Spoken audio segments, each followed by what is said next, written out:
Bueno, llegamos al último programa de la temporada. Quiero recordar que esta es la temporada número 11 o 12 aquí en Canal Málaga, en dos épocas distintas, una como Onda Azul y actualmente como Canal Málaga, siempre trayendo la información del mundo del motor. Como decimos, último programa, volvemos ya después del verano con la siguiente temporada, pero precisamente siendo el último programa de la temporada hay que recordar que empieza el verano, de hecho ya estamos en verano y mucha gente, podríamos decir que la mayoría de la gente pues empieza sus vacaciones y esas vacaciones también significa en muchos casos movernos con un vehículo, independientemente de que haya trenes, de que haya aviones. El vehículo privado sigue siendo la principal opción por volumen en España a la hora de viajar. Y precisamente sobre eso vamos a hablar, porque hay varias cosas que debemos tener en cuenta a la hora de iniciar nuestro viaje de verano. Una de las primeras es, obviamente, nuestro coche, en el cual se supone que debemos tenerlo al día de los mantenimientos. Si no al día de los mantenimientos, por lo menos en lo más básico, tenerlo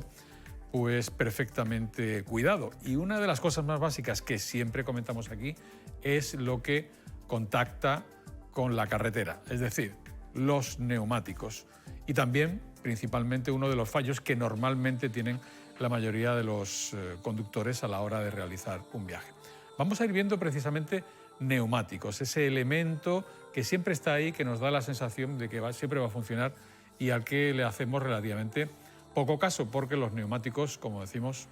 tienen una importancia absolutamente fundamental. Ahí detrás tenemos precisamente pues, un dibujo de un neumático, un dibujo que por ley debe estar en 1,6 milímetros de profundidad, es decir, que dentro de ese surco siempre tiene que haber como mínimo 1,6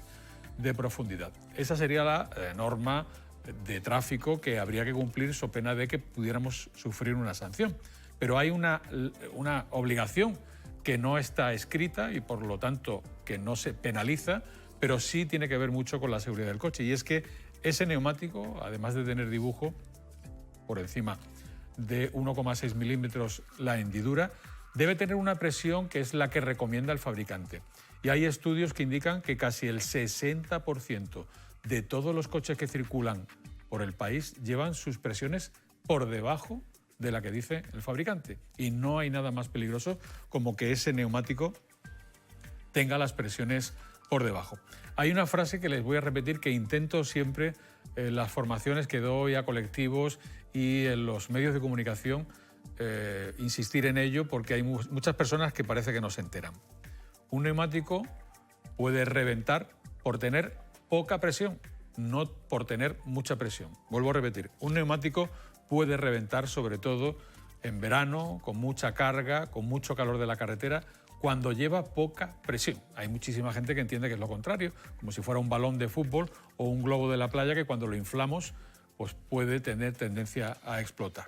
También, pero evidentemente es mucho más claro el reventón cuando el neumático lleva muy poca presión porque se deforma internamente al dar muchas vueltas y al tener poca presión se deforma y dentro del neumático, dentro de eso que vemos ahí, hay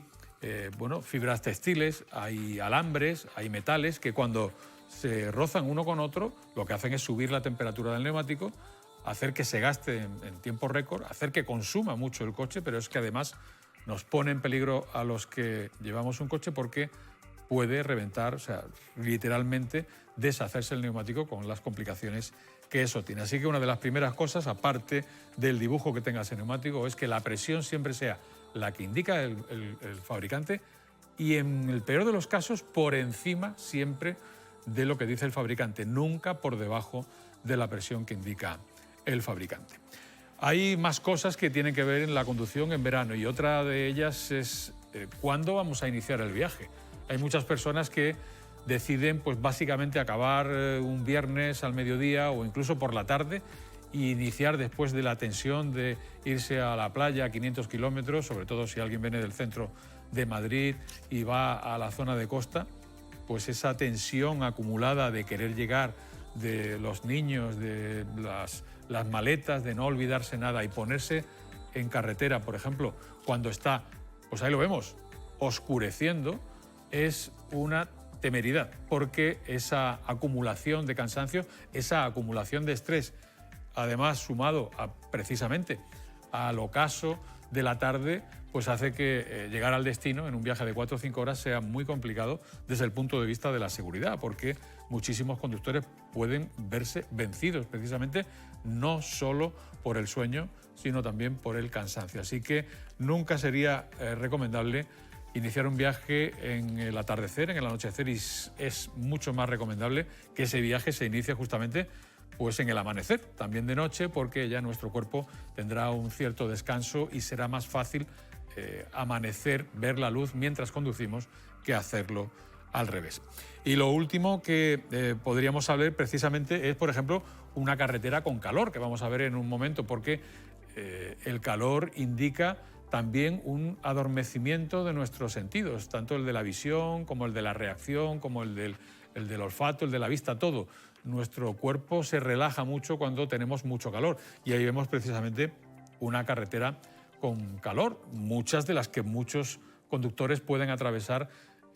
durante el periodo veraniego precisamente para llegar a sus destinos. Recordar siempre ir hidratados, si es posible, pues que el conductor viaje con una ropa holgada, con un pantalón de deporte, con una bermuda, nunca un pantalón grueso, tipo vaquero, tipo pantalón de invierno, por supuesto no, para que bueno, pues haya una cierta comodidad a la hora de conducir. Y siempre es bueno tener en la zona de la conducción pues agua fresca, fruta, e intentar de vez en cuando pues eso, pues hacer una parada y la que indique cada uno, porque es muy distinto la forma de conducir de cada conductor. Hay conductores que con 1 hora están ya saturados de conducir y hay que parar con esa hora, y hay otros que, bueno, pues que conducen 5 horas y están frescos. No hay que llevar un horario estricto, sino que cada uno tiene que entender cuando está mal o cuando está cansado, y en ese momento pues tendrá que parar, y lo hace según le responda a cada uno su propio cuerpo.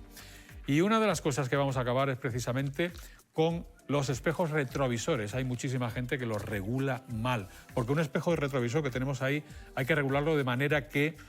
veamos el filo de la puerta, el filo de la carrocería lo menos posible, porque así, mientras menos veamos el filo de la carrocería, más vamos a ver el ángulo muerto, aquel por el que no vemos que un vehículo puede estar adelantando y que podamos iniciar una maniobra y colisionar con él. Así que siempre que vayamos a poner un retrovisor, lo alineamos con la carrocería y le damos un último tirón al mando para que quede prácticamente por fuera del perfil, que no se vea carrocería o casi nada de carrocería, y todo eso será pues lo que ganamos de ángulo muerto. Así que precaución a la hora de viajar.